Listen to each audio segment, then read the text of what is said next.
Και κάπως έτσι βολευτήκαμε.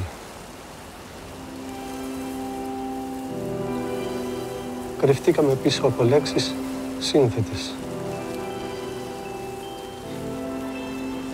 Πίσω από νούμερα και αναμνήσεις. Αφήσαμε το χρόνο να κυλά. Ειδονιστήκαμε.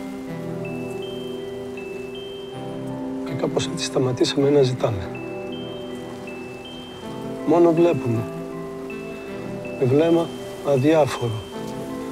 Μάτια ακίνητα και χείλια τραβηγμένα πάνω από αστραφτερά χαμόγελα.